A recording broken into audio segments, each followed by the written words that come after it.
best friend for 23. I heard the heavens crying above me. The game's an angel, I lost a friend. I felt like dying again and again.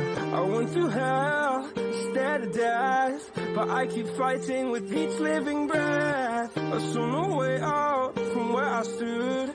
Felt like the fire had burned me through. Now you're gone, I'm alone. I guess it's time to get better.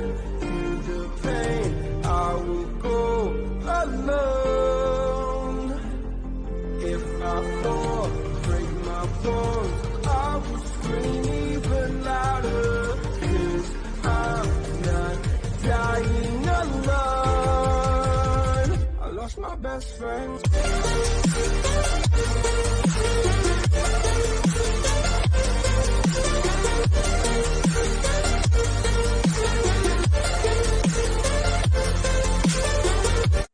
Okay, so good afternoon everyone. दोनों batches यहां पर आ चुकी है, TD OP वाले लोग भी आ चुके हैं यहां पर। आवाज थोड़ी और बढ़ाऊं, थोड़ी सी, क्या अभी आवाज ठीक है? बड़ी है या नहीं? ठीक है, थोड़ी सी और बढ़ा देता हूं। ये लो यार, अपने को उनसे पैसे लग रहे हैं इसमें। ठीक है, तो दोनों बैचेस यहां पर आ चुकी है। ओके, तो 3 दिन बाद आज वापस से SBILL हम लोग चालू कर रहे हैं। अब कोई दिक्कत क्लासेस में आनी नहीं है, कोई बीच में डिसरप्शन आएगा नहीं। आपकी एग्जाम्स भी जो हाफ ईयरली थी वो खत्म हो गई, कोई ब्रेक नहीं। और मोस्ट लाइकली अब से हम लोग थ्रू आउट मिलेंगे 5 अप्रैल 6 अप्रैल तक, इंक्लूडिंग संडेज। अब जो आपकी क्लासेस है वो संडेज को भी चलेगी, लंबी क्लासेस चलेगी। Now it's a D time, मरने वाला समय अपना आ चुका है। कोर्स खत्म करने पर अपन लोग ध्यान देंगे। SBILL की अगर पर्टिकुलर बात, पीछे अश्रित बातें, SBILL की इन पर्टिकुलर अगर मैं बात करूं तो हमारे पास में 5 चैप्टर्स जो है वो अभी बाकी है। इधर पीछे देव, क्या समस्या है? किताब की जरूरत ही नहीं है, और ये तो कंपनी लॉ की किताब है, वैसे भी जरूरत कोई से भी किताब की नहीं अभी। ठीक है, हाँ सुनो मेरी बात। SBILL में फिलहाल हमारे पास में 5 चैप्टर्स बचे हुए हैं। Chapter number 16, 17, 18, 19 and chapter number 15। जिस सीक्वेंस में मैंने बोला है उसी सीक्वेंस में पढ़ाऊंगा। 16, 17, 18, 19 और फिर बाद में 15। ये जो चैप्टर नंबर 16, 17, 18 और 19 है, यही वो अमेंडेड पोर्शन है जो इस साल या इस अटेम्प्ट में एप्लीकेबल होगा। पहले, इसके पहले अलग अलग एक्ट हुआ करते थे, उन्हें हटा करके नए लेबर कोड इंट्रोड्यूस किए गए हैं। और उन 4 लेबर कोड में से एक, one of the major labour code आज हम लोग पढ़ना स्टार्ट करेंगे, जिसका नाम है चैप्टर नंबर 16 और कोड का नाम है the occupational safety health and working condition code 2020। पहले भी आपके पास जो बुक अवेलेबल है उसमें भी वो चैप्टर नंबर 16 हुआ करता था। सिर्फ अंतर इतना है कि वहां पर पहले अलग अलग यूनिट्स में था, फैक्ट्री सेक्ट अलग थी, कॉन्ट्रैक्ट लेबर अलग था। अब उन सबको हटा दिया गया, उनकी जगह एक यूनिफाइड कोड इंट्रोड्यूस किया गया, चैप्टर नंबर 16। इसके नोट्स ऑलरेडी बन चुके हैं, जो हार्ड कॉपी में अभी थोड़ी बहुत देर में आपके पास डिस्ट्रीब्यूट कर दिए जाएंगे, लेकर के दादा आ रहे। जब तक मैंने कुछ लिख रखा है वहां से अपन लोग पढ़ना स्टार्ट करते हैं। ध्यान देना है, ध्यान रखा जाए कि 40 मार्क्स का इंपॉर्टेंट लेबर लॉ वाला पोर्शन हम लोगों का चल रहा है, जो एग्जाम में short 40 marks, easy scoring 40 marks यहां से आते हैं। कुछ कुछ चीजें मार्क करवाऊंगा, जिन चीजों को मार्क करवाऊंगा वो एज इट इज याद करनी है, और बाकी वाली चीजें सिर्फ समझने पर्पस के लिए रहेगी। ठीक, ऑनलाइन वालों, क्या तुम लोगों को अब स्क्रीन भी विजिबल है? एक बार बता दो। यस, ऑनलाइन में हमारे साथ में काफी लोग जुड़ चुके हैं। मानस, माही, अक्षता, आदित्य, ममता, गोपाल, प्रिंस, खुशनुमा, एसजे तुम्हारा नाम क्या है यार, और पवन। बहुत बहुत स्वागत है आप सभी लोगों का।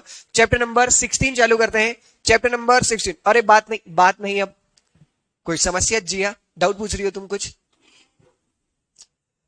लेबर लॉ अपन पढ़ रहे हैं, the occupational safety health and working condition code 2020, जिसके बारे में 2 लाइनें लिखी हुई है। It is a labor law that combine and simplify 13 different labor law। पहले 13 अलग अलग कानून हुआ करते थे, उन 13 कानूनों को मर्ज करके एक सिंगल कानून बनाया गया, जिसका नाम क्या रखा गया? Occupational safety health and working condition code 2020। ये पूरा कोड किससे रिलेटेड है?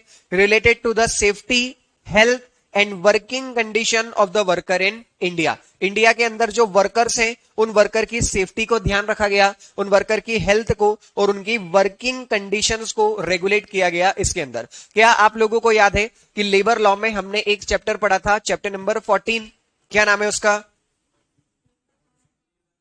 Constitution and labour law, chapter number 14, बराबर, जिसके अंदर एक आर्टिकल आया था लास्ट में, आर्टिकल नंबर 43, अगर मैं सही से याद कर पा रहा हूं, जिसके अंदर लिखा था it is the duty of a state to provide safe and working environment for the employees. Labour class को एक सेफ वर्किंग एनवायरमेंट देना किसकी रिस्पॉन्सिबिलिटी है? स्टेट की। और उसी आर्टिकल 43 की रिस्पॉन्सिबिलिटी को पूरी करने के लिए गवर्नमेंट ने ये वाला कानून बनाया गया है, जिसके अंदर हम वर्कर की सेफ्टी, वर्कर की हेल्थ और वर्कर जहां पर काम कर रहा है उस जगह की वर्किंग कंडीशंस को रेगुलेट करने का काम करते हैं, बराबर। दिस एक्ट इंश्योर, क्या काम करता है ये act? That employees work in a safe, healthy and fair environment. जो वर्कर्स हैं वो एक ऐसे एनवायरमेंट में काम करें जो उनके लिए सेफ हो, जो हानिकारक ना हो, मतलब हेल्दी हो, और एक फेयर एनवायरमेंट जहां पर सभी लोगों को एक जैसा ट्रीटमेंट दिया जाए। क्या बात समझ में आई? अब बताओ चैप्टर का नहीं, लॉ का कोड का नाम क्या है? कोड का नाम क्या है? Occupational safety health and working condition code 2020। कब आया ये? 2020 में, बराबर। बना कब था कोड? 2020 में। एप्लीकेबल कब से हुआ है? अभी 21 नवंबर 2025। कानून तो कब से बन चुका था? 5 साल पहले। हालांकि इसे इन्फोर्स कब से करवाया गया? 21 नवंबर। और इसके बाद पहला अटेम्प्ट कौन सा ही हो रहा है? अपना वाला, जो दिसंबर में अटेम्प्ट हुआ था, उस समय तक ये वाले अमेंडमेंट एप्लीकेबल नहीं होते। तो हमारी ये जो जून की एग्जाम है, ये फर्स्ट एग्जाम होगी जिनके अंदर नए लेबर कोड्स एप्लीकेबल होंगे। तो वेरी हाई चांसेस कि हर एक्ट में से, हर कोड में से कम 2-2 क्वेश्चंस आप लोगों को देखने को वहां पर मिले। ठीक, इंपॉर्टेंट क्वेश्चन है। अभी तक जितना लेबर लॉ पढ़ाया वो पुराना लेबर लॉ था, जो पहले के कोर्स में भी हुआ करता था। आज से जो पढ़ा रहा हूं अगले 10-15 दिनों तक, ये थोड़ा सा नया पोर्शन है जो पहले नहीं हुआ करता था। अब अपन इसको स्टार्ट कर रहे हैं। सबसे पहले इसके अंदर है सेक्शन नंबर 1, जिसके अंदर प्रीलिमिनरी मतलब कुछ इंट्रोडक्शन वाली बातें लिखी है कि ये कोड कब से एप्लीकेबल है। कोड एप्लीकेबल है फ्रॉम 21 नवंबर 2025। इस दिन को गवर्नमेंट ने बोला था कि ये जो कानून हमने 2020 में बनाया है, अब ये इसे इन्फोर्स माना जाएगा। इसके पहले तक इसकी कोई वैलिडिटी नहीं थी, भले ये बन करके तैयार था। Code does not apply to the offices of central government, state government और द वॉरशिप्स। सेंट्रल गवर्नमेंट के ऊपर एप्लीकेबल नहीं होता है, स्टेट गवर्नमेंट के ऑफिसेस के ऊपर एप्लीकेबल नहीं होता है। और वॉरशिप, वॉरशिप मतलब पता है क्या होता है आपको? शिप मतलब क्या? जहाज। वॉर मतलब क्या? युद्ध। युद्ध में यूज होने वाले जो जहाज है उनके ऊपर भी ये वाला एक्ट एप्लीकेबल नहीं होता, वॉरशिप्स के ऊपर एप्लीकेबल नहीं होता। काम की बात है क्या? नहीं, फालतू बात। अब जरूर काम की बात है। सेक्शन नंबर 2 से हम लोग पढ़ेंगे डेफिनेशंस, और सबसे पहली डेफिनेशन जो हम लोगों को पढ़नी है वो है फैक्ट्री। फैक्ट्री का मतलब क्या? क्योंकि ये एक्ट किसके ऊपर लगता है? फैक्ट्रीज के ऊपर। किसके ऊपर लगता है? फैक्ट्री। तो हमें समझने की जरूरत है कि एक्चुअली में फैक्ट्री का मतलब होता क्या है। तो फैक्ट्री मीन्स अ प्रीमाइस। प्रीमाइस का मतलब क्या होता है? जगह। प्रीमाइस मतलब क्या? जगह। तो फैक्ट्री मतलब वो जगह जहां पर क्या होता हो? Manufacturing process. जहां पर क्या होती हो? Manufacturing process. अभी मैन्युफैक्चरिंग प्रोसेस क्या होती है वो भी पढ़ाऊंगा। सेकेंड डेफिनेशन मैन्युफैक्चरिंग प्रोसेस की है।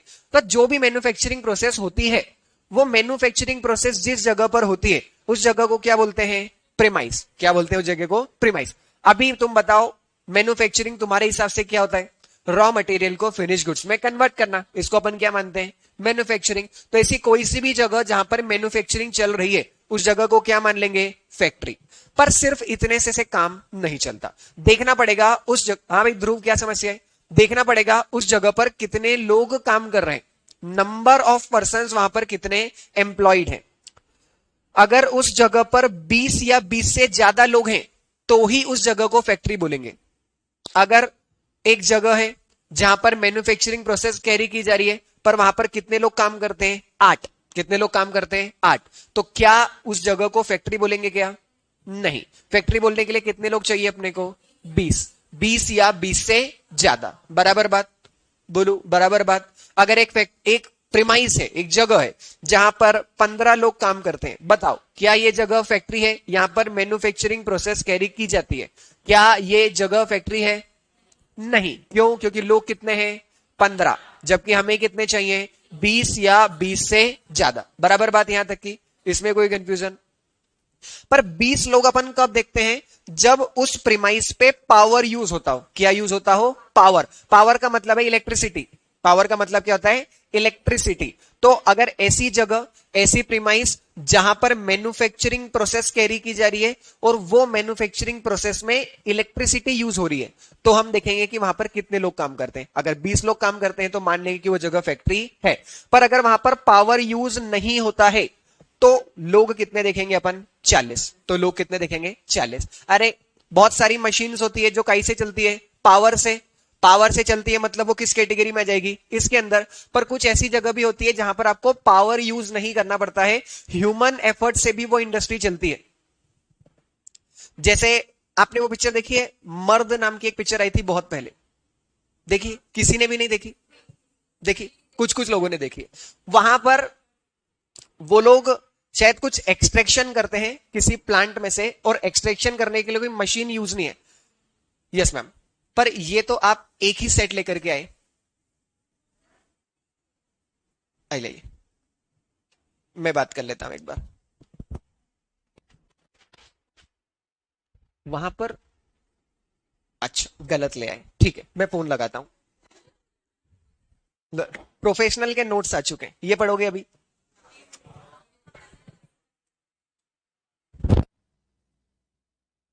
एक मिनट का टाइम दो मुझे।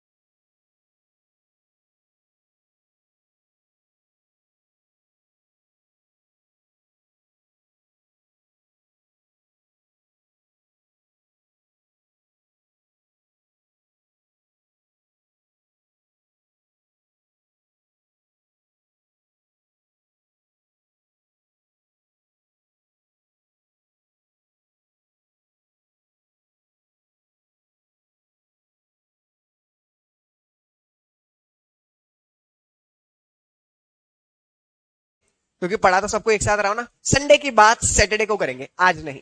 यस। तो अपन बात कर रहे हैं फैक्ट्री। फैक्ट्री मतलब क्या? फैक्ट्री मतलब वो प्रीमाइस, मतलब वो जगह जहां पर, अरे बात नहीं पीछे, जहां पर मैन्युफैक्चरिंग प्रोसेस कैरी की जा रही है। पर मैन्युफैक्चरिंग प्रोसेस से काम नहीं चलता, अपने को देखना पड़ेगा कि वहां पर कितने लोग काम कर रहे हैं। तो कितने लोग होने चाहिए? 20 या 20 से ज्यादा। अगर उस जगह पर क्या यूज हो रहा है? पावर।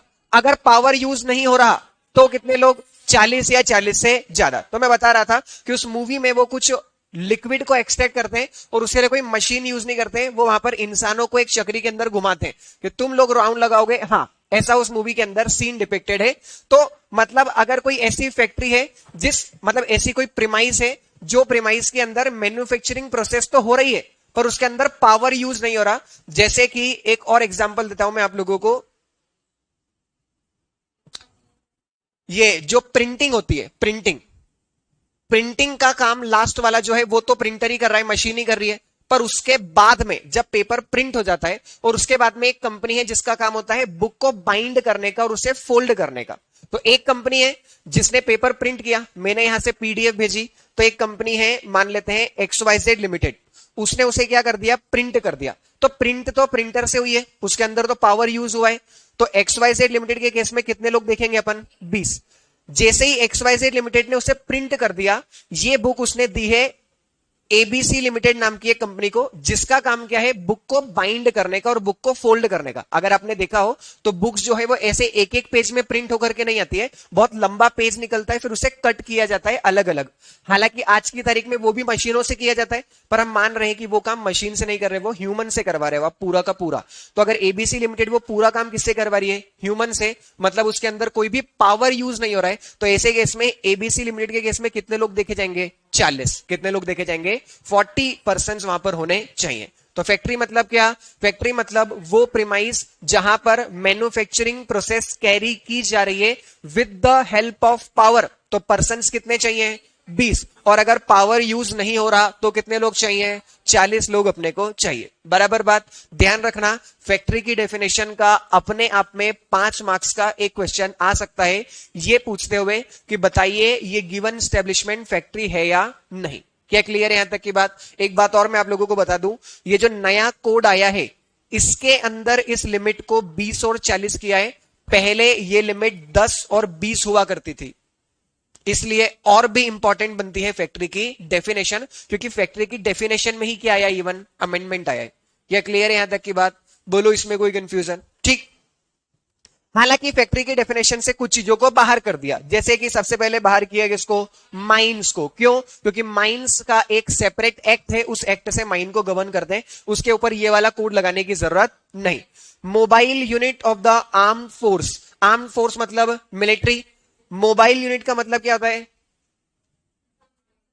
मोबाइल का मतलब क्या होता है? नहीं, ये वाला नहीं। मोबाइल का मतलब होता है मूवमेंट। मोबाइल मतलब होता है मूवमेंट। मोबिलाइजेशन वर्ड सुना होगा ना आप लोगों ने, वो मोबिलाइजेशन वर्ड भी मोबाइल से ही निकलता है। तो मोबाइल का मतलब है मूवमेंट होना एक जगह से दूसरी जगह।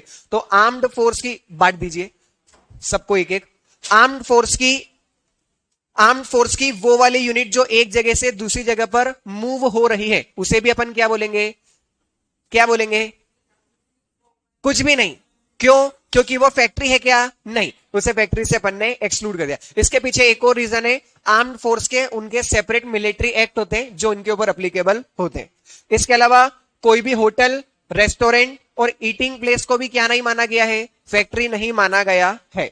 पर मान तो सकते हैं ना डेफिनेशन के हिसाब से, वहां पर भी 20 या 20 से ज्यादा लोग काम कर रहे हैं, पावर यूज कर रहे हैं, तो अपन बेल बुद्धि से क्या बोल देंगे कि होटल भी क्या है? फैक्ट्री। इसलिए उन्होंने अलग से लिख दिया कि इसे फैक्ट्री नहीं माना जाए। बराबर। इसके अलावा रेलवे रनिंग शेड। रेलवे के रनिंग शेड्स। अरे क्या बात कर रहे तुम लोग? सिर्फ एक एक शीट लेनी है और आगे बढ़ना है, बात करने की जरूरत है? पढ़ा तो मैं रहा हूं। रेलवे रनिंग शेड का मतलब क्या होता है? जब ट्रेन ऑपरेटिव नहीं रहती है, जब प्लेटफॉर्म्स पे खाली समय पर खड़ी रहती है, तो उस समय पर उनकी रिपेयर मेंटेनेंस, उनकी वॉशिंग का काम जिस जगह पर चलता है उस जगह को रनिंग शेड बोलते हैं, रेलवे रनिंग शेड। तो उस रेलवे रनिंग शेड पे भी अगर 20 से ज्यादा लोग काम कर रहे हैं, 40 से ज्यादा लोग काम कर रहे हैं, तो भी उसे फैक्ट्री नहीं माना जाएगा। क्या क्लियर है यहां तक की बात? बोलो इसके अंदर किसी को कोई कंफ्यूजन है क्या? सबको मिल रही है शीट, ऐसे एक दूसरे को मत देखो। बराबर यहां तक की बात? यहां तक की बात बराबर है? पूरा ध्यान अपना इधर ही है कि चाय आ गई, नोट्स आ गए, बाहर से कौन निकल रहा है, कौन सा चैप्टर चल रहा है ये तो किसी को नहीं पता। कौन सा चैप्टर है बताओ? ऑपरेशन नहीं, ऑक्यूपेशनल। बोलो। चलो चलो सुनो, इधर सुनो, ध्यान से सुन लो, इधर सुन लो मेरी बात। पीछे ध्रुव एंड द ग्रुप, बात नहीं। पीछे अश्रित सुनो, अपन पढ़ रहे हैं occupational safety health and working condition code, जिसके अंदर अपन लोगों ने पढ़ा सबसे पहले कि ये कोड कब से इफेक्टिव है? 21 नवंबर 2025 से। फिर सेक्शन 2 में अपन ने डेफिनेशन पढ़ना चालू करी। पहली डेफिनेशन किस चीज की थी? फैक्ट्री। फैक्ट्री मतलब क्या? वो जगह, वो प्रीमाइस जहां पर मैन्युफैक्चरिंग प्रोसेस कैरी की जा रही है। कितने लोग होने चाहिए? 20 अगर वहां पर पावर यूज हो रही है तो। और कितने लोग होने चाहिए? 40 अगर वहां पर पावर यूज नहीं हो रही तो। बराबर बात। फैक्ट्रीज एक्ट, ये जो फैक्ट्री की डेफिनेशन है ये 4 चीजों के ऊपर एप्लीकेबल नहीं है। पहला माइंस, दूसरा mobile unit of the armed force, तीसरा रेलवे रनिंग शेड, और चौथा होटल, रेस्टोरेंट या कोई भी दूसरी खाने पीने की जो ईटरी प्लेसेस है उनके ऊपर एप्लीकेबल नहीं होता है। यहां तक किसी को कोई कंफ्यूजन? क्या यहां तक किसी को कोई कंफ्यूजन है? क्लियर यहां तक की बात? दूसरा, अभी बताया था मैंने जब तुम बात कर रहे थे तब, वापस बोलता हूं, सुनो इधर, बात नहीं। रेलवे रनिंग शेड का मतलब होता है रेलवे स्टेशन पर एक ऐसी जगह होती है जहां पर जब ट्रेन ऑपरेटिव नहीं होती है वहां पर उसे पार्क किया जाता है, वहां पर उनकी साफ सफाई का, रिपेयर मेंटेनेंस का काम चलता है। तो उस जगह को कभी भी फैक्ट्री इंक्लूड नहीं किया जाएगा। ठीक, ले जाइए, वो मैम को दे दीजिए। किसी कोई ऐसा बच्चा जिसको ये नहीं मिले हो यहां पर अभी, एक्स्ट्रा हो तो दे दो वापस भैया, 5 रुपए मिलेंगे रद्दी में, ऐसे भी वापस है किसी एक्स्ट्रा, कोई वापस थोड़ी देंगे ये लोग, नहीं है एक्स्ट्रा, किसी के पास नहीं है, और कोई ऐसा भी नहीं जिसको नहीं मिले हो। ठीक, लता मैम को दे दीजिएगा। यस, तो अरे सुनो इधर, अपन ने पढ़ा फैक्ट्री मतलब वो जगह जहां पर मैन्युफैक्चरिंग प्रोसेस चल रही है।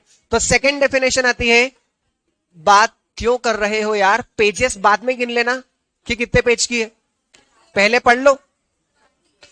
मैन्युफैक्चरिंग प्रोसेस, हमने बोला फैक्ट्री मतलब वो जगह जहां पर मैन्युफैक्चरिंग प्रोसेस चलती है। तो मैन्युफैक्चरिंग प्रोसेस का मतलब क्या होता है, ऐसी कोई भी प्रोसेस जिससे किसी सब्सटेंस या आर्टिकल को बनाया जाए, मेकिंग मतलब क्रिएटिंग, उसे ऑल्टर किया जाए, उसे रिपेयर किया जाए, उसे फिनिशिंग टच दिया जाए, उसकी ऑर्नामेंटिंग मतलब उसे डेकोरेट किया जाए, उसे पैक किया जाए, ऑयलिंग, वॉशिंग, क्लीनिंग, इन सभी चीजों को क्या माना गया है, मैन्युफैक्चरिंग माना है। तो किसी भी आर्टिकल, किसी भी सब्सटेंस को यूज करने के लिए, बेचने के लिए या उसकी डिलीवरी करने के लिए, उसे बनाना, उसमें कोई ऑल्ट्रेशन करना, उसकी कोई रिपेयरिंग करना, फिनिशिंग करना, ऑर्नामेंटिंग करना, पैकिंग करना, ऑयलिंग करना, इन सब चीजों को मैन्युफैक्चरिंग प्रोसेस के अंदर इंक्लूड करते हैं।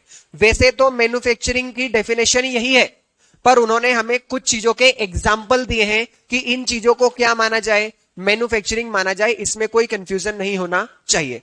पंपिंग ऑयल, वाटर और सीवेज, मतलब कोई भी ऑयल पंपिंग अगर आप करते हैं, एक्सट्रैक्शन ऑफ ऑयल चलता है, तो उसे भी मैन्युफैक्चरिंग प्रोसेस माना जाएगा। अगर आप कोई पावर जनरेट कर रहे हैं, ट्रांसफॉर्म कर रहे हैं, मतलब इलेक्ट्रिसिटी पावर प्लांट जो होते हैं, उसे भी मैन्युफैक्चरिंग प्रोसेस माना गया है। बुक को प्रिंट करना या बुक बाइंडिंग की जो प्रोसेस होती है, इसे भी मैन्युफैक्चरिंग माना गया है। कंस्ट्रक्शन या रिकंस्ट्रक्शन ऑफ द शिप अगर है तो उसे भी मैन्युफैक्चरिंग माना गया है। प्रिजर्विंग और storing anything in a cold storage, cold storage के अंदर किसी चीज को रखना, उसे भी मैन्युफैक्चरिंग माना है। अब ये चीजें आपको मैन्युफैक्चरिंग लगती हो या नहीं लगती हो, उससे कोई फर्क नहीं पड़ता, उन्होंने बोल दिया मैन्युफैक्चरिंग है मतलब है, उन्होंने अलग से हमें एग्जांपल्स यहां पर दिए। क्या यहां तक किसी को कोई कंफ्यूजन, यहां तक कोई कंफ्यूजन? ठीक। और एक तीसरी छोटी सी डेफिनेशन है ऑक्यूपायर की। ऑक्यूपायर का मतलब वो इंसान होता है जो फैक्ट्री का अल्टीमेट कंट्रोल रखता है, फैक्ट्री का सुपीरियर पर्सन होता है। नहीं दी है उस नोट्स के अंदर, ऐसे ही पहले पढ़ा रहा हूं, पहले सुन लो। ऑक्यूपायर का मतलब क्या होता है, वो पर्सन जिसका अल्टीमेट कंट्रोल होता है फैक्ट्री के अफेयर्स के ऊपर, फैक्ट्री के मैनेजमेंट के ऊपर, फैक्ट्री में क्या होगा क्या नहीं होगा, जिसका पूरा नॉलेज जिस पर्सन को होता है, उस पर्सन को ऑक्यूपायर कहा जाता है। This individual is responsible for managing the operation and ensuring compliance with the act.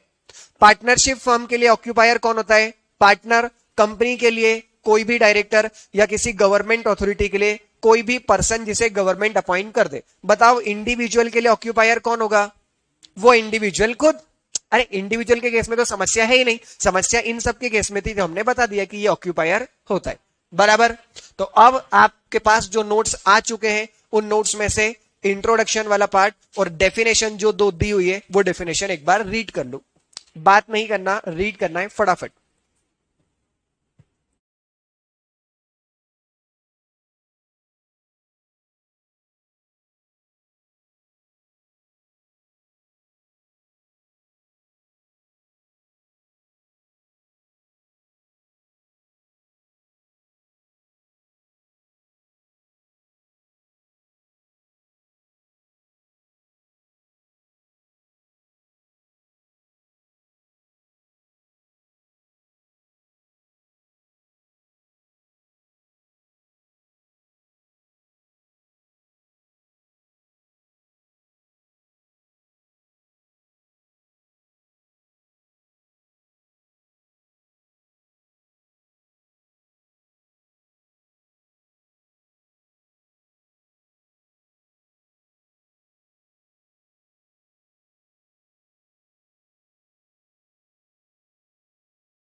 Next section पे जाते हैं जिसका नाम है सेक्शन नंबर 3। पीछे बात नहीं।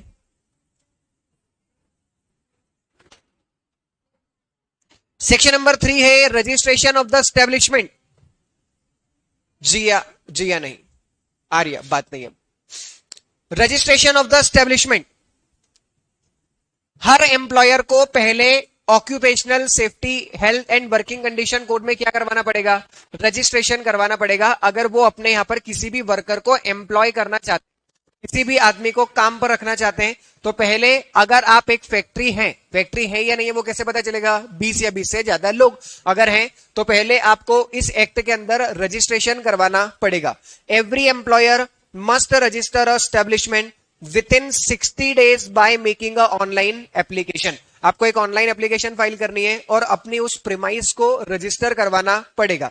हालांकि आप 60 डेज में नहीं भी कर पाए तो बाद में भी कर सकते हैं, पर उस समय पर आपको क्या करना पड़ेगा? एडिशनल फीस पे करनी पड़ेगी। Application to be made in the prescribed form and prescribed, जो फॉर्म वो फाइल करने का बोले वो वाला फॉर्म फाइल करना पड़ेगा, और जो मैनर में वो फाइल करने का बोले, मैनर का मतलब ऑनलाइन ऑफलाइन जैसा वो बोले वैसे एप्लीकेशन सबमिट करनी पड़ेगी। Registering officer shall register the establishment and issue a electronic registration certificate. जब आपकी एप्लीकेशन रजिस्टरिंग ऑफिसर मतलब इस एक्ट के अंदर एक अथॉरिटी बनी है जिसका नाम क्या है? RO, registering officer. Registering officer के पास जब आपकी एप्लीकेशन आएगी तो वो आपकी एप्लीकेशन को चेक करेगा। अगर उसमें कोई दिक्कत नहीं निकली तो आपको एक इलेक्ट्रॉनिक रजिस्ट्रेशन सर्टिफिकेट जो है वो इशू कर दिया जाएगा। अगर आपके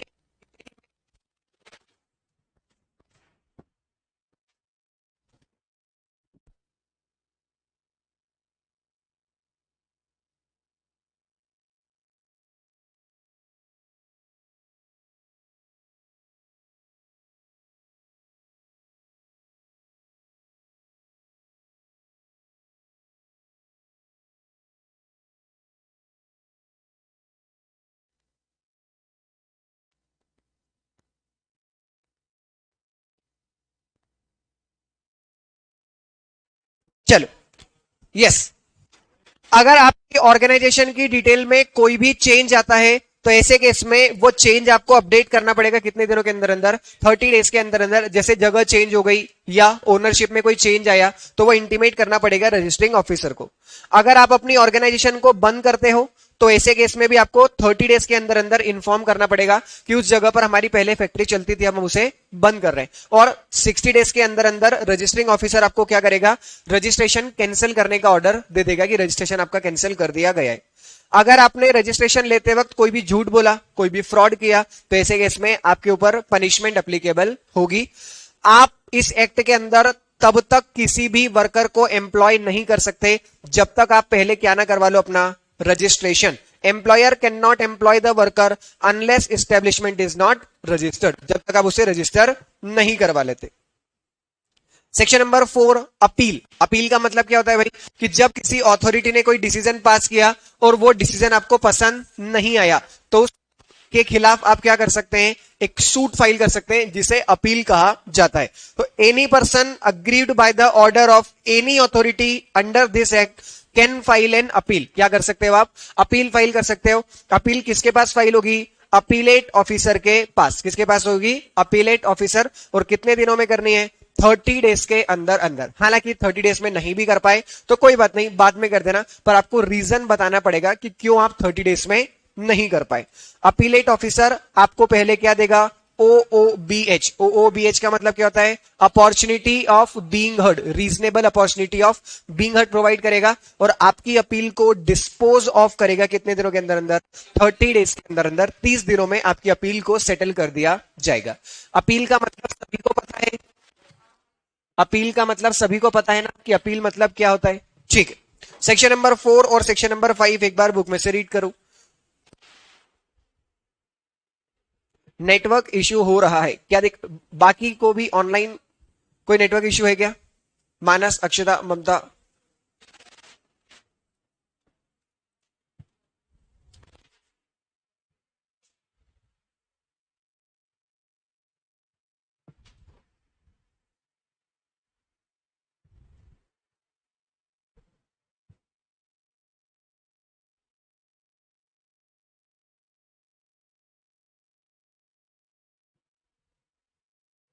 सिमरन, रिया उधर शिफ्ट हो जाओ।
कमेंसमेंट का मतलब होता है चालू करना और सेसेशन का मतलब होता है बंद करना।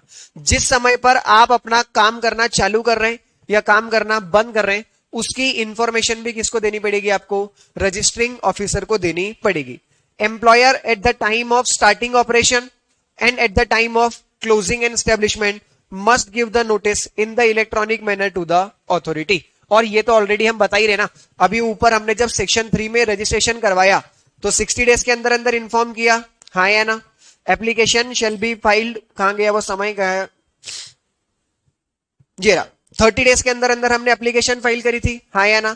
वैसे ही क्लोजिंग के टाइम पे भी हमने क्या बोला था कि जब बंद करेंगे उस समय पर भी बताएंगे। तो वो सेक्शन 5 का ऑटोमेटिक कंप्लायंस हो जाता है कि जब आप बिजनेस चालू कर रहे हैं तब भी आपको बताना पड़ेगा और जब आप बिजनेस बंद कर रहे हैं तब भी आपको इंटीमेट करना पड़ेगा। Section number 6, duties of the employer, थोड़ा सा section. Every employer must ensure a safe and healthy work place. Section number 6 क्या बोलता है? हर एम्प्लॉयर की रिस्पॉन्सिबिलिटी है एक ऐसा इन्वायरमेंट, हेलो, वो एक ऐसा इन्वायरमेंट प्रोवाइड करे जो कैसा हो? सेफ और हेल्दी, जहां पर लोगों को काम करने में कोई डिस्कंफर्ट नहीं होना चाहिए। Work place shall be free from hazard. Hazard का मतलब होता है डेंजर, कोई भी डेंजर उस वर्क प्लेस पर नहीं होना चाहिए। Comply with all the safety and health standard. Government ने जितने स्टैंडर्ड बनाए हैं सेफ्टी के और हेल्थ के, वो आपको पूरे करने पड़ेंगे। Provide free annual health checkup. आपके यहां पर जितने भी लोग काम कर रहे हैं फैक्ट्री में, उन सभी का साल भर में एक बार हेल्थ चेकअप होना चाहिए और वो कैसा होना चाहिए? फ्री ऑफ कॉस्ट होना चाहिए। Ensure proper disposal of hazardous toxic waste. आपकी कंपनी के अंदर से अगर कोई वेस्ट निकलता है तो वो वेस्ट को आपको सेफ एंड सिस्टमैटिक तरीके से डिस्पोज ऑफ करना है, जिससे किसी को भी कोई खतरा नहीं हो। No charges from the employees for safety measures and medical test. आप अगर अपनी फैक्ट्री के अंदर कोई भी सेफ्टी मेजर प्रोवाइड कर रहे हैं, कोई भी मेडिकल टेस्ट ले रहे हैं एम्प्लॉइज का, तो उनके लिए आप एम्प्लॉय से कोई भी पैसा चार्ज नहीं कर सकते। ये आपकी रिस्पॉन्सिबिलिटी है कि ये बेयर मिनिमम आपको करना ही पड़ेगा। Safe machinery and system of work. आपकी फैक्ट्री के अंदर जितनी भी मशीन्स हैं वो सारी मशीन कैसी होनी चाहिए? सेफ होनी चाहिए, सेफ्टी का ध्यान होना चाहिए, मतलब प्रॉपर फेंसिंग उसमें होनी चाहिए, उनका रिपेयर एंड मेंटेनेंस समय समय पर होना चाहिए। मशीन ऐसी स्टेट में नहीं होनी चाहिए जिससे वर्कर या लेबर को कोई भी खतरा हो, उनकी जान में जोखिम आए। Safe handling, storage and transport of the material. कोई भी मटेरियल अगर है तो उसका सेफ एंड सिस्टमेटिक हैंडलिंग होना चाहिए। Proper training, instruction and supervision. जो भी एम्प्लॉइज काम करें उन्हें आपको ट्रेनिंग देनी है, उन्हें प्रॉपर इंस्ट्रक्शन प्रोवाइड करने हैं और ध्यान रखना है कि वो काम सही से कर रहे हैं या नहीं। सुपरविजन भी आपको करना पड़ेगा। Safe entry and exit. Factory के अंदर आने का और फैक्ट्री से बाहर जाने का एंट्री और एग्जिट सेफ्टी वाला होना चाहिए, वहां पर कोई भी रिस्क नहीं होनी चाहिए। पता चल रहा है कि एम्प्लॉइज कैसे आ रहे, एक दीवार कूद करके आ रहे और जा भी ऐसे रहे, ऐसा आपको कुछ भी नहीं करना। Safe environment with the welfare facilities. आगे चल के अभी अपन पढ़ेंगे कुछ वेलफेयर फैसिलिटीज होती है, जैसे कि पीने का पानी, वॉशरूम, ये सारी सुविधा उपलब्ध कराना भी किसकी रिस्पॉन्सिबिलिटी है? एम्प्लॉयर की है। Issue the appointment letter to worker. साथ ही साथ में आपको क्या करना पड़ेगा? वर्कर्स को अपॉइंटमेंट लेटर भी इशू करने पड़ेंगे। जब भी आपकी कंपनी के अंदर कोई भी वर्कर ज्वाइन करता है तो उसे आपको एक अपॉइंटमेंट लेटर इशू करना पड़ेगा, ताकि बाद में उसे ये प्रूव करने में कोई समस्या न रहे कि हाँ वो यहां पर काम करता था। अपॉइंटमेंट लेटर होगा तो उसके लिए क्लेम को स्टेब्लिश करना आसान होगा। बराबर बात आई? बात समझ में? ध्यान रखना, ये थोड़ा सा इंपॉर्टेंट सेक्शन है जो एग्जाम में आ सकता है। ऐसा डायरेक्ट क्वेश्चन आएगा, what are the duties of the employer under the occupational safety health and working condition code 2020।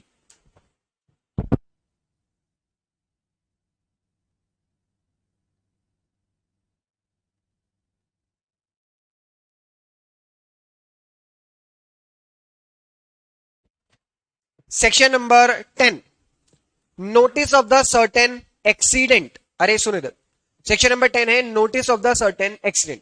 अगर आपकी फैक्ट्री के अंदर कोई भी डेथ हो जाती है, कोई भी ऐसा एक्सीडेंट होता है जिसकी वजह से वर्कर 48 घंटे तक अब वापस काम नहीं कर सकता, या वापस दूसरा कोई सीरियस एक्सीडेंट या सीरियस इंजरी किसी को होती है, तो एम्प्लॉयर की ये रिस्पॉन्सिबिलिटी है कि वो गवर्नमेंट को नोटिफाई करे कि हमारे यहां पर ऐसा हुआ है।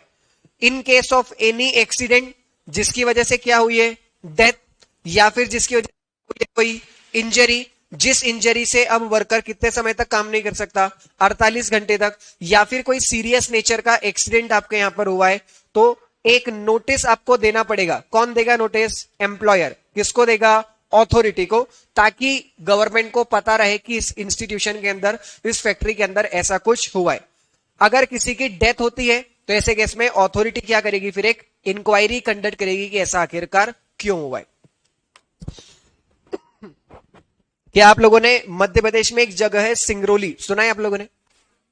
अभी सिंगरौली में शायद परसों के दिन अडानी का प्लांट है, वहां पर एक वर्कर की डेथ हुई है, तो वहां पर बहुत ज्यादा प्रोटेस्ट भी चल रहा है। तो वहां पर भी क्या हुआ होगा? सेक्शन 10 अप्लाई हुआ होगा, और उन्होंने फटाफट से किसको बताया होगा? गवर्नमेंट को, कि हमारे प्लांट पर एक वर्कर की क्या हुई है? डेथ। क्योंकि सेक्शन 10 में यही तो लिखा हुआ है कि अगर आपकी प्रीमाइस में क्या हो रहा है, किसी की भी डेथ या किसी की भी इंजरी, तो एम्प्लॉयर की रिस्पॉन्सिबिलिटी है वो किसको बताए? अथॉरिटी को इन्फॉर्म करे। और जब डेथ हो जाती है तो ऐसे केस में अथॉरिटी क्या करती है? इंक्वायरी कंडक्ट करवाती है 2 महीने के अंदर अंदर। क्लियर है यहां तक की बात? कोई कंफ्यूजन इसके अंदर?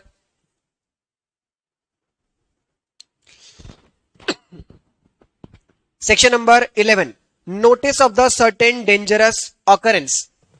डेंजरस ऑकरेंस का मतलब क्या है? कि आपकी फैक्ट्री के अंदर कुछ सीरियस हुआ है, किसी की डेथ नहीं हुई है, कोई मेजर एक्सीडेंट हुआ नहीं है, पर ऐसा हो सकता था, तो भी आपको किसको बताना पड़ेगा? गवर्नमेंट को बताना पड़ेगा। जैसे कि आपकी फैक्ट्री के अंदर एक बॉयलर था, वो बॉयलर में ब्लास्ट हुआ, या फिर आपके यहां पर एक इलेक्ट्रिक शॉर्ट सर्किट हुआ है जिसकी वजह से कोई मरा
duty of the employee at the work place. अरे एम्प्लॉयर की ड्यूटी तो अपन ने पढ़ ली कि मशीन सेफ हो, एंट्री एग्जिट प्रोवाइड करे, एनुअल हेल्थ चेकअप करवाए, सारे सेफ्टी स्टैंडर्ड फॉलो करे। एम्प्लॉय की भी तो कुछ कुछ रिस्पॉन्सिबिलिटी होनी चाहिए।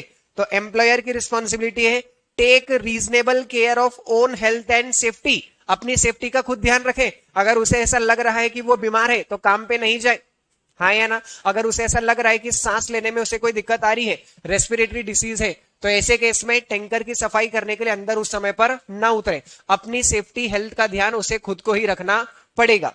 दूसरा, follow all the safety and health requirement. जब उन्होंने बोला है कि आप काम करने के लिए जाओ तो पूरे इक्विपमेंट और गियर्स पहन करके ही जाना है। तो अगर आप वो इक्विपमेंट और गियर्स पहन के नहीं जा रहे हैं, सेफ्टी गियर्स पहन के नहीं जा रहे हैं, तो इसमें गलती किसकी मानेंगे फिर? एम्प्लॉयज की। तो एम्प्लॉय की रिस्पॉन्सिबिलिटी है कि वो सारे सेफ्टी और हेल्थ रिक्वायरमेंट्स को फॉलो करे। इसके अलावा cooperate with the employer in the safety matter. जो बात एम्प्लॉयर बोल रहा है वो आपको माननी पड़ेगी, क्योंकि एम्प्लॉयर की रिस्पॉन्सिबिलिटी कि वो तुम्हारा ध्यान रखे, तो जो वो बोल रहा है वो आपको मानना पड़ेगा। स्क्रीन नहीं दिख रही तुम लोगों को? ओहो, इधर इधर भी नहीं चल रही क्या यार? ऐसे ऐसे मत करो यार। अरे यही करते रहूंगा क्या मैं दिन भर? हैं?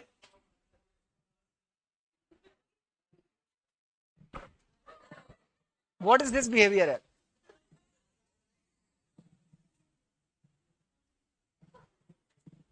चल जब तक इधर देखो। हाँ, तो अपन ने बोला कि भाई एम्प्लॉयर के साथ कॉपरेट करना पड़ेगा। इसके अलावा अगर उसे कोई अनसेफ या अनहेल्दी कंडीशन दिख रही है तो उस अनहेल्दी कंडीशन को भी रिपोर्ट उसको करना पड़ेगा इमीडिएटली। अगर उसे ऐसा लगता है कि शॉर्ट सर्किट होने वाला है मशीन के अंदर, तो ये उसकी रिस्पॉन्सिबिलिटी कि वो किसको इंटीमेट करे, फटाफट से जाकर के एम्प्लॉयर को जाकर के इस बारे में बता दे। डू नॉट इंटरफेयर विथ और मिसयूज सेफ्टी इक्विपमेंट फैसिलिटी और अप्लायंसेस। फायर इक्विपमेंट रखा हुआ था और आप उसके साथ खेल रहे ऐसे ही कि बहुत दिन से यूज नहीं हुआ, चले इसको यूज करके देखते हैं, ऐसा कुछ भी आपको नहीं करना है। कोई इंटरफेरेंस या किसी सेफ्टी इक्विपमेंट का मिसयूज आपको नहीं करना है, इस बात का भी ध्यान रखना पड़ेगा। Do not do anything likely to endanger self और अदर विदाउट रीजनेबल कॉस्ट। कुछ भी उल्टी सीधी हरकतें आपको एम्प्लॉयमेंट के समय पर नहीं करना है जिससे आपकी जान को भी जोखिम आए और बाकी जो लोग दूसरे काम कर रहे हैं उसको भी। एम्प्लॉयर बोल रहा है कि ये मशीन चलाते वक्त 4 लोग काम करेंगे उस मशीन के ऊपर, और आप बोल रहे हो कि आज गाड़ी तुम्हारा भाई अकेला चलाएगा। ऐसा आपको नहीं करना। 4 लोग अगर उस मशीन में लगते हैं तो 4 लोग उस मशीन के समय होने चाहिए। And perform any other duty. जो कोई दूसरा काम आपको एम्प्लॉयर करने का बोले वो आपको करना पड़ेगा। It is the responsibility of the employ. Section number 14, employees right to information and protection against the imminent danger. Imminent word का मतलब क्या होता है? इमीडिएट। इमिनेंट का मतलब क्या होता है? इमीडिएट। हो गया दोनों तरफ का सही। Section number 14 is employees right to information and protection against the imminent. Imminent का मतलब होता है immediate danger. Section number 14 grant employ the right to obtain safety information and to report and seek protection against the imminent danger at the work place. Employ के पास में यह right है कि वो पूछे कि इस मशीन को चलाने से कितना नुकसान हो सकता है। मतलब अपनी सेफ्टी के बारे में इंक्वायर करना, किसी मशीन के सेफ्टी रिलेटेड इंफॉर्मेशन सीख करना उसका राइट है। साथ ही साथ दूसरा, प्रोटेक्शन अगेंस्ट इमिनेंट डेंजर। अगर उसे ऐसा लगता है कि इस मशीन पर अभी काम करने से कोई डेंजर आ सकता है तो वो मना कर सकता है कि मैं ये वाला काम अभी नहीं करूंगा, और ये वाला जो एक्ट है वो उसे प्रोटेक्ट करेगा। Employ can obtain information regarding health and safety, और वो डायरेक्ट इसके लिए किसके पास जा सकते हैं? एम्प्लॉयर के पास जा सकते हैं। अभी आगे चल करके पढ़ेंगे, बड़ी बड़ी कंपनियों में एक ऑफिसर होता है जिसका नाम होता है सेफ्टी ऑफिसर, जो सेफ्टी कमिटी के अंदर होता है। तो या तो आप एम्प्लॉयर के पास डायरेक्ट चले जाओ या किसके पास चले जाओ? सेफ्टी कमिटी के पास। जैसे हर बार आपको मुकेश अंबानी जी मिलेंगे कि आप मशीन सही नहीं चल रही है बोलने के लिए, नहीं, किसके पास जाना पड़ेगा? सेफ्टी कमिटी के पास में जाना पड़ेगा। अगर सेफ्टी कमिटी आपकी बात नहीं सुने तो किसके पास चले जाना? इंस्पेक्टर के पास। किसके पास चले जाना? इंस्पेक्टर। ये दोनों तो कंपनी के अंदर वाले लोग हैं। ये कौन है? गवर्नमेंट का आदमी। अगर आपको ऐसा लग रहा है कि एम्प्लॉयर आपकी बात नहीं मान रहा तो किसके पास चले जाओ, इंस्पेक्टर के पास चले जाओ। If there is a immediate का मतलब क्या होता है, इमीडिएट सीरियस डेंजर, आपको ऐसा लग रहा है कि ये काम करने से अभी कोई इंजरी हो सकती है, कोई डेथ हो सकती है, कोई रिस्क आ सकती है, तो एम्प्लॉय मना कर सकता है एम्प्लॉयर को कि भाई मैं ये काम नहीं कर रहा। ऐसा वो एम्प्लॉयर को डायरेक्टली भी बोल सकता है, ऐसा वो सेफ्टी कमिटी के थ्रू भी बुलवा सकता है। और ऐसा अगर एम्प्लॉयर उसकी बात नहीं सुने तो किसके पास जा सकता है, इंस्पेक्टर के पास भी जा सकता है। अगर पता चल गया कि हाँ भाई डेंजर था तो करेक्टिव एक्शन लेंगे। जैसे हम एम्प्लॉय को बोल रहे हैं कि जाकर के ऊपर छत पे से वो पेंटिंग करो, और एम्प्लॉय को ऐसा लग रहा है कि उस समय पर उस बिल्डिंग का वो वाला पार्ट जो है वो डैमेज है और वो गिर सकता है, छत जो है वो कच्ची है और उस समय पर गिर सकती है, तो वो काम करने से मना कर सकता है। ऐसा वो डायरेक्ट एम्प्लॉयर को भी बोल सकता है, सेफ्टी कमिटी को भी बोल सकता है। वो दोनों बात नहीं सुने तो इंस्पेक्टर को भी बोल सकता है।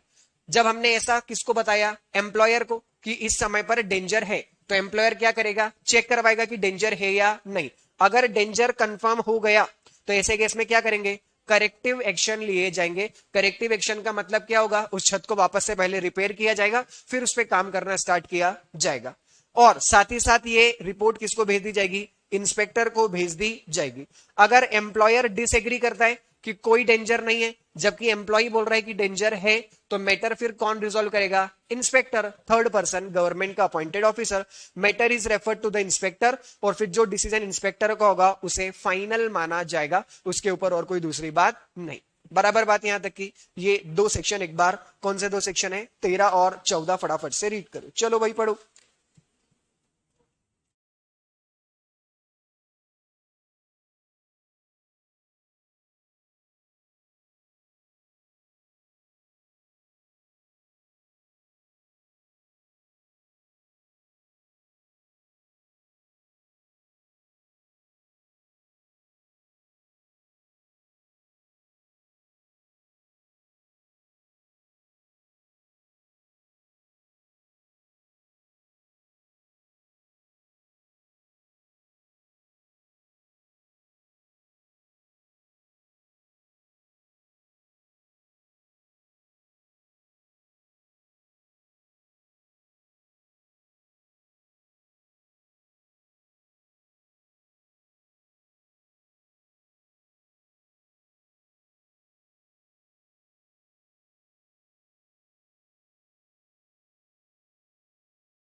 चलो तो पढ़ते।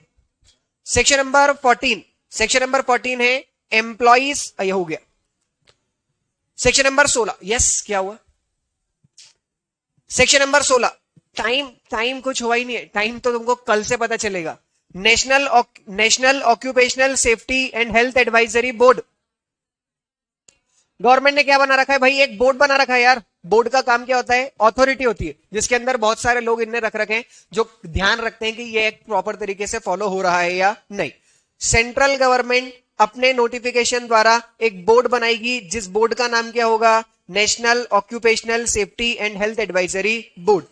कौन बनाएगा? सेंट्रल गवर्नमेंट, जिसका काम क्या होगा? एडवाइस देना, जिसके फंक्शंस क्या होंगे? सेफ्टी के स्टैंडर्ड प्रिस्क्राइब करे, सेफ्टी के रूल्स बनाए और रेगुलेशन बनाए। सिर्फ रूल्स बनाने से काम चलता है क्या? नहीं, उन्हें बाद में क्या करवाना पड़ता है? इंप्लीमेंट भी करवाना पड़ता है। तो advise on the proper implementation of the provision and standard, साथ ही साथ पॉलिसी और प्रोग्राम बनाए सेंट्रल गवर्नमेंट से मिलकर के, और दूसरे मैटर्स जो सेंट्रल गवर्नमेंट इनको बोले वो भी डिसाइड इनको करने पड़ेंगे। फालतू की क्या है? एक बोर्ड बना रखा है बस, जिसका काम होता है सेंट्रल गवर्नमेंट को एडवाइस करना कि नया स्टैंडर्ड हमें कौन सा लाना है, इस एक्ट में कौन से चेंज करना है। जैसा काम सेंट्रल गवर्नमेंट ने सेक्शन 16 में किया ही, ऐसा ही काम हर स्टेट की गवर्नमेंट करती है। सेक्शन 17 के हिसाब से एक बोर्ड बनाया है, state occupational safety and health advisory board, जो कौन चलाता है? स्टेट गवर्नमेंट चलाता है, जिसका काम क्या है? State occupational safety health and advisory board, जिसका काम है स्टेट गवर्नमेंट को एडवाइस करे। जो सेक्शन 16 का बोर्ड था वो सेंट्रल गवर्नमेंट को मदद करता है, और सेक्शन 17 का जो बोर्ड है वो हर रिस्पेक्टिव स्टेट गवर्नमेंट को एडवाइस देने का काम करता है। इसके अंदर कितने लोग होंगे, वो किस तरीके से काम करेंगे, वो सब कौन बताएगा? गवर्नमेंट बताएगी। स्टेट गवर्नमेंट रूल्स द्वारा प्रिस्क्राइब करती है। आपने बहुत सारे एक्ट के अंदर ये वर्ड देखा होगा, प्रिस्क्राइब। इसका मतलब क्या होता है?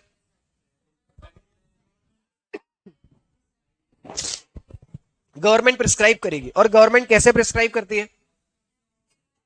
गवर्नमेंट कैसे प्रिस्क्राइब करती है? सरकम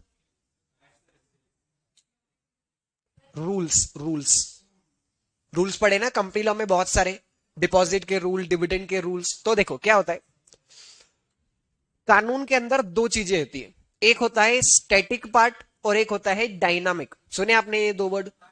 स्टैटिक का मतलब होता है वो पार्ट जो चेंज नहीं होता, जिसमें गवर्नमेंट को बहुत ज्यादा चेंज नहीं रखते हैं, उसे बोलते हैं स्टैटिक पार्ट। और एक ऐसा पार्ट जिसको बार बार बदलना पड़ सकता है, उसे बोलते हैं डायनामिक। तो गवर्नमेंट पता है कानून बनाते वक्त क्या करती है? स्टैटिक चीजों को एक्ट के अंदर लिख देती है, और डायनामिक चीजों की जगह वर्ड लिख देती है प्रिस्क्राइब। क्या लिख देती है? प्रिस्क्राइब। और प्रिस्क्राइब्ड को समय समय पर बदलते रहते हैं बाय रूल्स। कानून तो रोज रोज नया नहीं ला सकते ना। जैसे कंपनी से एक बार आ गया 2013 में, पहले आया था 1956 में। 1956 से लेके 2013 तक क्या हर रोज नया कंपनी से बनाएंगे क्या? नहीं, पर चेंजेस करने के लिए क्या ले आते थे? रूल्स। 2013 में कानून लाए, अब चेंजेस लाने के लिए क्या करते हैं? रूल्स। वैसे ही जितनी जगह पर प्रिस्क्राइब्ड वर्ड है, इन सब प्रिस्क्राइब्ड वर्ड के गवर्नमेंट रूल्स लाती है। कंपनी से एक बना 2013 में था, पर उसके रूल्स आज तक निकल करके आते हैं। 2025 में भी रूल्स आए हैं, 2026 में भी रूल्स आए हैं। तो क्या करते हैं? डायनामिक चीजों को छोड़ देते हैं कि इनको हम अलग से बाद में बताएंगे, बार बार इन्हें चेंज किया जा सकता है। तो यहां पर भी क्या बोला उन्होंने कि ये जो स्टेट बोर्ड हम बना रहे हैं, इसके अंदर कितने लोग होंगे, वो किस तरीके से काम करेगा, उसकी कितनी मीटिंग होगी, किसको कितनी सैलरी मिलेगी, ये सब कौन बताएगा? स्टेट गवर्नमेंट बताएगी by prescribed manner. Prescribed manner मतलब रूल्स के थ्रू हम बाद में बता देंगे, क्योंकि सैलरी तो हर बार बदलनी पड़ेगी ना 2 साल में। एक्ट में लिख देंगे तो बदलेंगे कैसे, इसलिए उसे कहां छोड़ दिया? रूल्स के अंदर। Section number 18, occupational safety and health standard. Central government अपने नोटिफिकेशन द्वारा डिक्लेयर करेगी कि कौन से सेफ्टी और हेल्थ स्टैंडर्ड वर्क प्लेस पर आपको लगाने पड़ेंगे। मतलब एक फैक्ट्री के अंदर वर्कर की हेल्थ के लिए, वर्कर की सेफ्टी के लिए कौन से कानून लगेंगे, ये कौन बताएगा? सेंट्रल गवर्नमेंट प्रिस्क्राइब करेगी। डिक्लेरेशन ऑफ द स्टैंडर्ड किसके पास होंगे? Issued by the central government. और सेंट्रल गवर्नमेंट ये काम कैसे करेगी? नोटिफिकेशन के थ्रू। और ये किसके ऊपर अप्लीकेबल होगा? फैक्ट्री के ऊपर। और फैक्ट्री का मतलब अपन लोगों ने पढ़ लिया, 20 या फिर 40। पावर होगा तो 20 और पावर यूज नहीं होगा तो 40। ये जो स्टैंडर्ड सेंट्रल गवर्नमेंट प्रिस्क्राइब करेगी, ये स्टैंडर्ड किन किन चीजों के रिलेटेड आएंगे? तो पहला आएगा हैजार्ड कंट्रोल। हैजार्ड का मतलब क्या होता है? डेंजर। तो डेंजर को कंट्रोल करने के लिए जिसके अंदर रूल्स होंगे फिजिकल, केमिकल और बायोलॉजिकल हैजार्ड को कंट्रोल करने के लिए गवर्नमेंट ऐसे रूल्स बनाती है कि अगर आपकी कोई केमिकल फैक्ट्री है तो कोई भी केमिकल का वेस्ट आपको पब्लिक प्लेस में डिस्पोज ऑफ नहीं करना है। तो वो किसके अंदर आएगा? हैजार्डस स्टैंडर्ड के अंदर आएगा, जिसके अंदर गवर्नमेंट क्या करती है? प्रोटेक्ट करती है लोगों को, प्रोटेक्ट करती है वर्कर्स को। ऑब्जेक्टिव क्या है? Ensure that no employ suffer material impairment of health और functional capacity even with the regular exposure. ये स्टैंडर्ड गवर्नमेंट ने प्रिस्क्राइब क्यों किए हैं? ताकि कोई भी एम्प्लॉय जो उस वर्क प्लेस में काम कर रहा है उनको कोई भी सीरियस हेल्थ इश्यू ना हो, उनको कोई भी फंक्शनल कैपेसिटी मतलब उनकी काम करने की जो एबिलिटी है, वो काम करने की एबिलिटी उनकी अफेक्ट नहीं होनी चाहिए, even with regular exposure. Regular exposure का मतलब पता है क्या है? डेली बेसिस पे जो एक्सपोजर हो रहा है। जैसे आप अगर एक केमिकल फैक्ट्री में काम कर रहे हैं तो आप कितने ही सेफ्टी मेजर्स क्यों ना रख ले, हल्का फुल्का उसमें से लीक जो है वो रोज होता है, रोज। तो उसकी वजह से भी क्या होता है? वर्कर की हेल्थ पे फर्क आता है। उस रेगुलर एक्सपोजर को भी रोकने की कोशिश गवर्नमेंट कैसे करती है? By hazardous standard. नए नए स्टैंडर्ड्स बनाती है और उनके थ्रू कोशिश करती है कि वर्कर्स के ऊपर इफेक्ट जो है वो कम से कम आए, based on the best available evidences and feasibility. जो प्रैक्टिकल होगा सबसे ज्यादा वो वाले कोड यहां पर लगाने की गवर्नमेंट कोशिश करती है। इसके अलावा norms for the hazard management. Hazard मतलब क्या होता है? डेंजर। डेंजर को मैनेज करने के लिए कौन से नॉर्म्स? नॉर्म्स का मतलब क्या होता है? Regulation, rules and regulation. तो हैजार्ड मैनेज करने के लिए कौन से रूल्स हैं? Hazard appraisal, identify the risk related to employees and user. सबसे पहले हम आइडेंटिफाई करते हैं कि एम्प्लॉइज के ऊपर कौन सा हैजार्ड है, मतलब डेंजर क्या आ सकता है, सबसे पहले वो आइडेंटिफाई किया जाए। दूसरा, symptoms, treatment and safe use precaution. जब पता चल गया है कि इस इंडस्ट्री में काम करने से ये हो सकता है, जैसे आपको पता है कि अगर माइंस में काम करेंगे तो सिलिकोसिस जो डिसीज है वो हो सकती है, तो आपने सबसे पहले क्या कर लिया? आइडेंटिफाई कर लिया कि ये हो सकता है।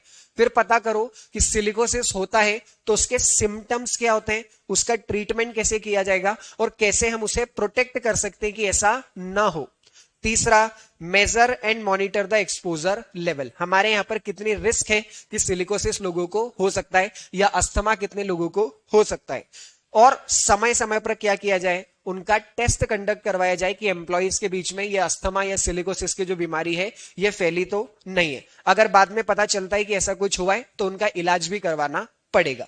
Safety audit, hazard and operability study, fault tree analysis and event tree analysis. Actually ये सब एग्जामिनेशन के मेथड होते हैं जिससे आप पता करते हैं कि आपकी वर्कफोर्स के अंदर कोई हैजार्डस, किसी को डिसीज तो नहीं है। क्या बात समझ में आई? बोलो सेक्शन नंबर 18 के अंदर कोई समस्या? यहां तक किसी को कोई समस्या? बस सेक्शन 18 की 2 लाइन और है, ये खत्म कर रहा हूं, उसके बाद छोड़ रहा हूं। Occupational diseases must be detected and reported even after employment and. अगर आपके यहां पर कोई वर्कर काम करता था और अब उस वर्कर ने काम करना छोड़ दिया है और बाद में भी आपको पता चला है कि उस वर्कर को क्या हुई है? ऑक्यूपेशनल डिसीज हुई है, जो हमारे यहां पर काम करते वक्त हुई थी, तो आपकी रिस्पॉन्सिबिलिटी है कि आप एम्प्लॉइज का क्या करवाएं? इलाज करवाएं, भले ही उसका एम्प्लॉयमेंट वहां पर क्या हो चुका है? खत्म हो चुका है। Applicable if disease arise out of employment. अगर एम्प्लॉयमेंट के समय हुई थी तो ये एम्प्लॉयर की रिस्पॉन्सिबिलिटी है कि वो उसे बाद में भी सही करवाए। स्टैंडर्ड्स में include aspect based on the report of designated authority appointed by central government. Central government जब भी कोई स्टैंडर्ड लाती है तो स्टैंडर्ड के पीछे उनके पास में कोई सजेशंस होते हैं, वो जो एडवाइजरी बोर्ड उन्होंने बना रखे, उन एडवाइजरी बोर्ड की रिपोर्ट के बेसिस पे कोई भी स्टैंडर्ड को पब्लिश किया जाता है। Special safety major for the different factors, जैसे फैक्ट्री के लिए रूल्स अलग हो सकते हैं, माइन के लिए रूल्स अलग हो सकते हैं, डॉक वर्कर के लिए रूल अलग हो सकते हैं, जो बीड़ी या सिगार वर्कर्स होते हैं उनके लिए रूल्स अलग हो सकते हैं। क्यों? क्योंकि सब जगह काम करने के नॉर्म्स जो है वो अलग अलग है, तो सब जगह पे लगने वाले स्टैंडर्ड्स भी अलग अलग हो सकते हैं। आई क्या बात समझ में? ध्यान रखना, section number 18 is again a important section जो एग्जाम में आप लोगों को देखने को मिल सकता है। ठीक है, कहां तक का रीड कर लिया था? मेरे हिसाब से 13 और 14 रीड किया था, बराबर। 16, 17 और 18 बुक से रीड करो।